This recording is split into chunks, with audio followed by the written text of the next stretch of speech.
Welcome to MLS Online Virtual Classroom. Today, in Unit 1, Poetry Time, we will learn about simple present tense. So, open up page number 16 and let's get started. First of all, let us see what is simple present tense.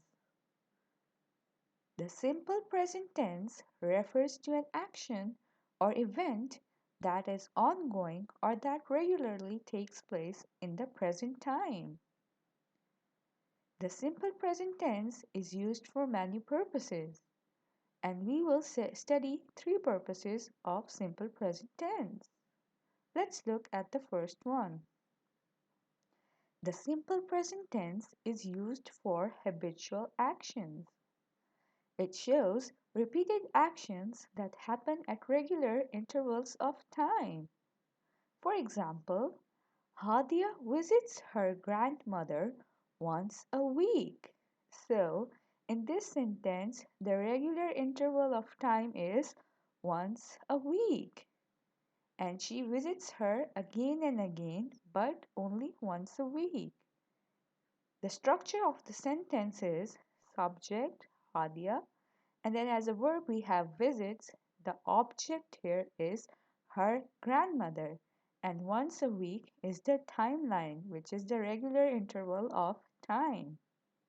Now, let's come to the second one. The simple present tense is also used for timeless and universal statements.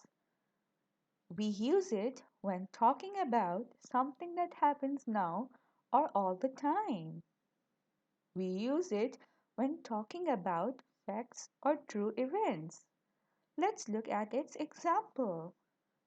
The earth goes round the sun. Now, this sentence is actually a fact and it happens all the time.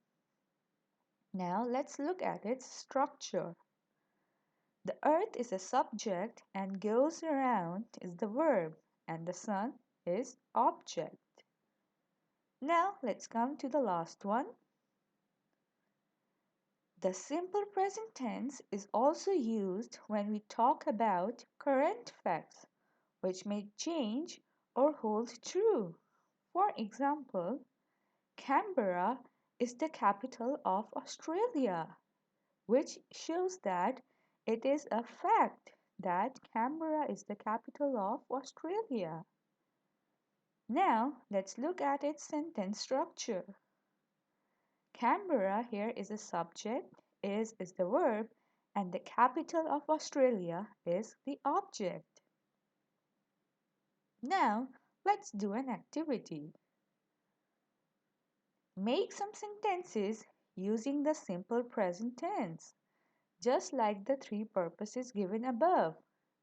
Make at least 3 sentences for each purpose on a loose sheet.